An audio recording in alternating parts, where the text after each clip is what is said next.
Hello besties, ಇವತ್ತು ನಾವು ಶೇಂಗಾ ಚಟ್ನಿ ಹೆಂಗೆ ಮಾಡೋದು ಅಂತ ನೋಡೋಣ.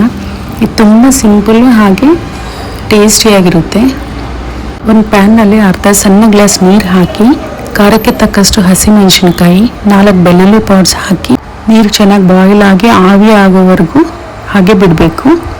ನೀರು ಈ ಥರ ಆವಿ ಆದ ತಕ್ಷಣ ಒಂದು ಅರ್ಧ ಸ್ಪೂನ್ ಆಯಿಲ್ ಹಾಕಿ ಹಸಿಮೆಣಸಿನ್ಕಾಯಿ ಸ್ಕಿನ್ ಕಲರ್ ಚೇಂಜ್ ಆಗೋವರೆಗೂ ಫ್ರೈ ಮಾಡಿ ಸ್ವಲ್ಪ ತಣ್ಣಗಾದ ನಂತರ ಒಂದು ಮಿಕ್ಸಿ ಜಾರ್ನಲ್ಲಿ ಹುರಿದಿಟ್ಕೊಂಡಿರೋ ಶೇಂಗಾ ಬೀಜ, ನಾವು ಖಾರಕ್ಕೆ ಎಷ್ಟು ಬೇಕೋ ಅಷ್ಟು ಶೇಂಗಾ ಬೀಜ ತೊಗೋಬೇಕು. ನಾನಿಲ್ಲಿ 3/4 ಕಪ್ ಶೇಂಗಾ ಬೀಜ ತೊಗೊಂಡಿದ್ದೀನಿ.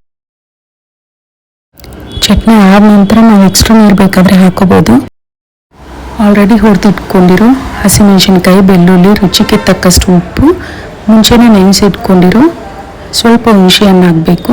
ಇನ್ನೂ ಸ್ವಲ್ಪ ನೀರು ಬೇಕಂದರೆ ರುಬ್ಕೊಳ್ಳೋಕ್ಕೆ ನೀರು ಹಾಕೋಬೇಕು. ಇಷ್ಟೇ ಗ್ರೈಂಡ್ ಮಾಡಿದರೆ ಟೇಸ್ಟಿ ಗ್ರೌಂಡ್ನಟ್ ಚಟ್ನಿ ರೆಡಿ ಆಗಿದೆ. ನಾವು ಗಟ್ಟಿ ಚಟ್ನಿ ಅಂತ ತೆಗೆದಿಟ್ಕೊತೀವಿ. ಒಂದು ಬೌಲಿಗೆ ಚಟ್ನಿ ತೊಗೊಂಡು ನಾವು ನೀರು ಎಷ್ಟು ಬೇಕೋ ಅಷ್ಟು ಕಲಿಸ್ಕೊಂಡು ಸ್ವಲ್ಪ ಕೊತ್ತಂಬರಿ ಹಾಕಿದರೆ ರೆಡಿ ಟೇಸ್ಟಿ ಚಟ್ನಿ. ನೀವು ದೋಸೆ ಪಡ್ಡಕ್ಕಿಂತ ಚಟ್ನಿನೇ ಜಾಸ್ತಿ ತಿಂತೀರಾ? ನೀವು ಈ ಚಟ್ನಿನ ಟ್ರೈ ಮಾಡಿ ಟೇಸ್ಟ್ ಮಾಡಿ ಬನ್ನಿ. ಹೇಗಿದೆ ಅಂತ ಕಾಮೆಂಟ್ ಬಾಕ್ಸಲ್ಲಿ